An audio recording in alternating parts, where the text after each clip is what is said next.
एक पूजा नाम की लड़की किडनैप होती है और करीब 9 साल के बाद वो वापस अपने माँ बाप से मिलती है।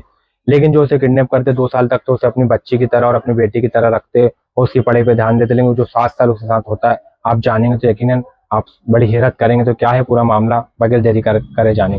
22 जनवरी 2013 को पूजा अपने भाई रोहित के साथ मुंबई के अंधेरी के एक गवर्नमेंट स्कूल में पढ़ने के लिए जाती है। स्कूल पहुंचने से पहले दोनों भाई बहनों के बीच में जेब खर्च के ऊपर से झगड़ा होने लगता है। इसी बीच झगड़ा होने के बाद पूजा जो है तो काफी गुस्सा हो जाती है और उठ जाती है और स्कूल के गेट के पास जो है तो बैठकर रोने लगती है। वहीं से कपल्स गुजरता है जिनका नाम रहता है हैरी डिसोजा और उनकी वाइफ सोनी डिसोजा। उनकी जब नजर पूजा पे पड़ती है तो पूजा के पास जाते हैं और उससे बोलते हैं कि बेटा क्यों रो रही है। तो पूजा जो रहती है वो बोलती है कि मेरा जो भाई है मुझे खाने के लिए कुछ दिलाता नहीं। तो इसी का फायदा उठा के जो है तो हैरी डिसोजा और सोनी डिसोजा जो रहते हैं वो उससे बोलते हैं कि बेटा चल हम तुमको आइसक्रीम खिलाते हैं। और पूजा जो रहती है सिर्फ 7 साल की रहती है और आपको मालूम है कि एक बच्चे जो है तो कितनी जल्दी लालच में आ जाते हैं। तो पूजा उनके साथ आइसक्रीम खाने के लिए जाने लगती है, लेकिन वो जो है तो उसे अपने साथ अपने घर ले आते, जो कि मुंबई से को छोड़कर वो जो है तो पहले गोवा जाते और गोवा से जो है तो सीधे कर्नाटक चले जाते। इसलिए कि जब ये पूजा अपने घर नहीं लौटेगी तो इसके माँ बाप इसकी मिसिंग कंप्लेंट करवाएंगे और इसे ढूंढेंगे। इस वजह से वो उसको कर्नाटक ले जाते हैं, वहाँ रहने लगते। उसके साथ बहुत अच्छा रहते हैं, उसको अपनी बेटी की तरह रखते, उसका नाम भी चेंज कर देते, उसका नाम वो एनी डिसोजा रखते और एक स्कूल में एडमिशन करवाते हैं। यहाँ पर जो है तो माँ बाप के तौर पर अपना नाम रखते। उसके बाद करीब 2 साल के बाद यानी कि 2015 को सोनी डिसोजा जो रहती है एक बच्चे को जन्म देती है।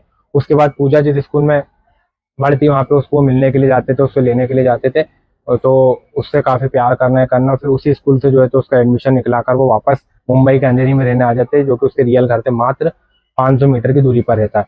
और जब उनका बच्चा जो रहता है वो करीब 2-3 साल का हो जाता है तो पूजा के साथ जो है तो अच्छा बिहेव नहीं करते, उसको अपने घर के अंदर नौकर बना के रखते और उसको उससे झाड़ू पोछा सब करवाना। पूजा 8-9 साल की रहती है तो जब वो थक कर बैठ जाती थी तो उसकी जो सोनी डिसोजा जो रहती है वो उसके ऊपर टॉर्चर करके उससे जबरदस्ती काम करवाया करती थी। उसका जब इनका बच्चा जो है तो थोड़ा बड़ा होता है तो ये दोनों को जब खर्चे के लिए पैसे की जरूरत पड़ती है तो पूजा को एक बिजनेसमैन के घर पे केयर टेकर के काम से उसे लगवा देते।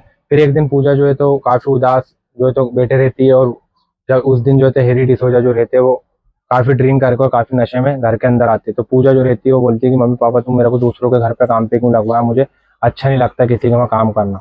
तो हैरी डिसोजा जो है तो पूजा को उस दिन सच बात बता देता है, तू जो है बेटा तू जो है वो हमारी बेटी नहीं है बल्कि तुझे हमने किडनैप करके लाया था।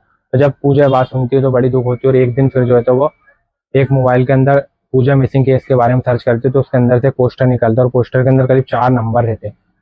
तो पूजा उसमें से 3 नंबर ट्राई करती है तो तीनों नंबर जो है तो बंद आते हैं। लेकिन जैसे ही पूजा चौथा नंबर ट्राई करने की कोशिश करती है इस बीच जो है तो हैरी डिसोजा और सोनी डिसोजा जो रहती है वो जाग जाती है, जागने लगते हैं। तो उसके बाद जो पूजा रहती है चुपचाप से मोबाइल रख करके वहां से चले जाती है। उसके बाद जिस बिजनेसमैन के घर पूजा काम करती थी उसी कॉलोनी के अंदर एक प्रेमिला जेम्स नाम की महिला भी केयर टेकर का काम करती थी, जिस जिससे पूजा की काफी अच्छी दोस्ती हो जाती है। फिर जो है तो पूजा उससे सारी बात बताती है कि जो मेरा माँ बाप है मेरा असली माँ बाप नहीं बल्कि इन्होंने किडनैप करके ला। फिर प्रेमिला जो रहती है यूट्यूब के ऊपर उस पूजा मिसिंग केस के बारे में सर्च करती है तो उसके अंदर से वही पोस्टर निकलता है और उसका जो चौथा नंबर रहता है उसको जो है तो प्रेमिला जब फोन लगाती है तो वो नंबर जिसका रहता है वो पूजा के असली माँ बाप के पड़ोसी रफीक का नंबर रहता है। तो उनसे प्रेमिला की बात होती है तो बोलती है कि आपके वहाँ से कोई लड़की मिस हुई थी या गायब हुई थी। तो जो रफीक रहता है बोलते मेरे यहाँ से तो नहीं लेकिन मेरे पड़ोस में रहने वाले उनके वहाँ से 2013 में एक लड़की जो है तो गायब हुई थी और मिस हुई थी। फिर वो बोलते कि आप उसकी फोटो भेजो। जब वो रफीक को प्रेमिला फोटो भेजती है तो फोटो भेजने के बाद में रफीक पूजा के जो ओरिजिनल माँ बाप रहते हैं उनको फोटो बताते हैं। तो फोटो को देखकर जो है तो वो पहचान जाते हैं। लेकिन जब पूजा गायब हुई थी तो करीब 7 साल की थी और जब फोटो आती है तो करीब 16 साल की पूजा रहती है, लेकिन फिर भी उसके माँ उसे पहचान लेते हैं और वो बोलते हैं कि हाँ ये पूजा है, हमारी बच्ची है। उसके बाद 4 अगस्त 2022 को पूजा जो है तो पहली बार अपने 9 साल के बाद अपने माँ बाप से मिलती है और मिलकर काफी रोने लग जाती है। और पूजा जो है जब अपने असली माँ बाप के साथ ही रह रही है, लेकिन जब भी उससे कोई पिछले 9 साल के बारे में पूछता है तो पूजा की आज भी आंखें नम हो जाती है। तो क्या है आपका इस मिसिंग पूजा केस के बारे में कहना, कमेंट्स करके जरूर बताएं और हमसे जुड़ने के लिए हमारे पेज को फॉलो और चैनल को सब्सक्राइब जरूर कर लें। धन्यवाद।